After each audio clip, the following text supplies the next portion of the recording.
Solve the equation, the absolute value of x squared plus 11x plus 17 equals 7.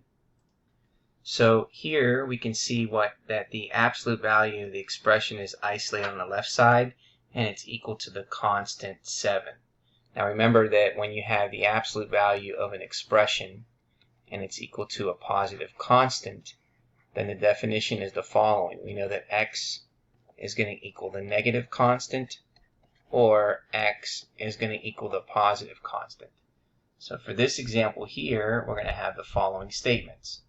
We have x squared plus 11x plus 17, which is equal to negative 7, or x squared plus 11x plus 17, which is equal to positive 7.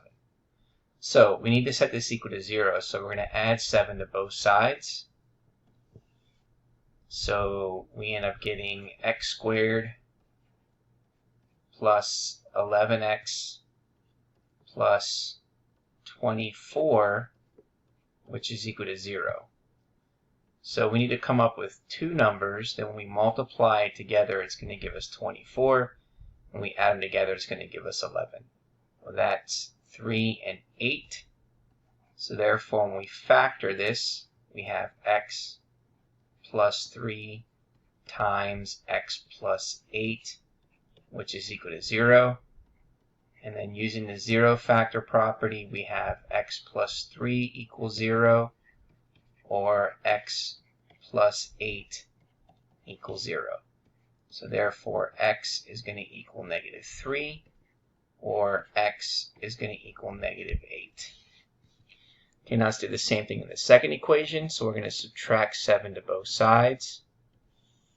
And so we end up with x squared plus 11x plus 17 minus 7, which is 10, and that's equal to 0. So again, what two numbers can we multiply to get 10? And we add them together, it's going to give us 11. Well, that's 1 and 10. So therefore, we have x plus 1 times x plus 10, and that's equal to 0. So using the zero factor property, x plus 1 equals 0, or x plus 10 equals 0.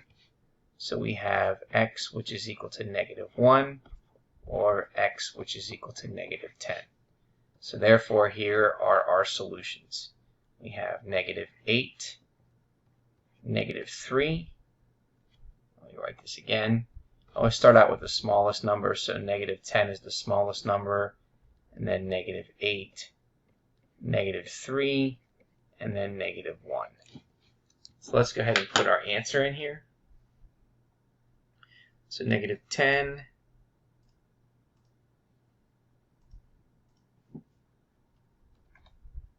negative 8, negative 3, negative 1. Let's check our answer, and there is our result.